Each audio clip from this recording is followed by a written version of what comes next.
Right now, inside you, there are tiny tools whose whole job is to take apart worn-out pieces of your own body.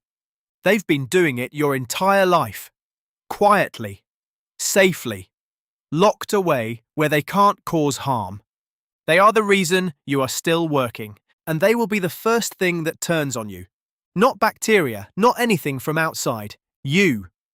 Let's start at the exact moment it begins. Your heart stops. That's it.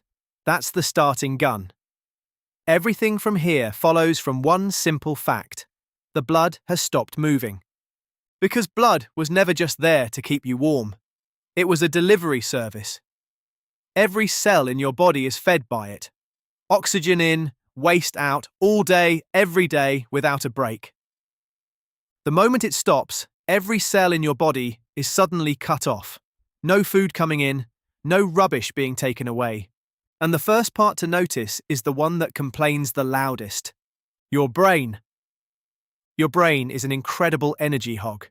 It's about 2% of your weight, and it burns around 20% of your fuel. It has no storage. It lives hand to mouth every second on whatever the blood brings it. So when the deliveries stop, the brain runs out first, within minutes. Everything else is slower. But the clock has started for all of it. Now, remember those tiny tools from the beginning? Here's what they actually are.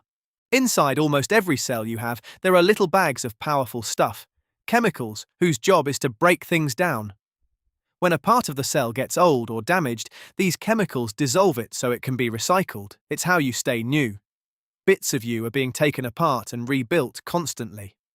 The only reason this is safe is that the powerful stuff is kept inside sealed bags. Walls hold it in. As long as the cell is alive and in control, the bags stay shut. When the cell runs out of fuel, it loses control of the walls. The bags leak, and the same chemicals that spent your whole life gently recycling old parts now start dissolving the cell from the inside. Not out of malice.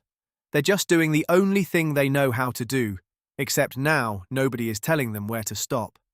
This is the real first step. The body, very quietly, beginning to digest itself. You won't see anything yet. It's all happening far too small to notice. But on the outside, over the next few hours, 3 simple things start to show, and each one is just plain physics. The first, the colour drains. Blood isn't being pushed around anymore, so the skin goes pale. The second, the warmth fades. You were a heater your whole life, running at around 37 degrees. That heater is off now, so the body slowly cools until it matches the room. Nothing dramatic, just a warm thing, in a cooler room, doing what any warm thing does. The third one is gravity, and it's the quietest of the lot. The blood isn't moving, so it simply sinks. It pools at the lowest points, wherever the body is resting, and leaves a soft, dark patch there. Blood, obeying gravity, like water finding the bottom of a glass. Then comes the stiffness. You've probably heard that a body goes stiff after death. Here's why, and it's genuinely elegant. Muscles need fuel to relax. Not to tense, to relax. It's an active job that costs energy. While you're alive, you never notice because the fuel never runs out. After death, the fuel runs out, and a muscle with no fuel locks in place. The whole body stiffens, from the small muscles to the large ones, over the first day or so. And then, this surprises people, it lets go again, because the same self-digestion we talked about reaches the muscles too. The tools take apart the very thing holding the stiffness in place.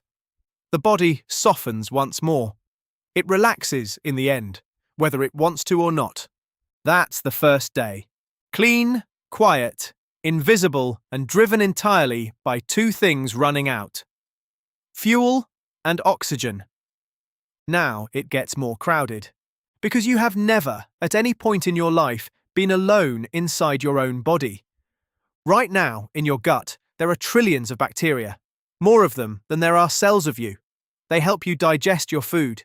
They've lived with you your whole life, sealed safely inside your intestines, kept in check by a body that knew how to manage them.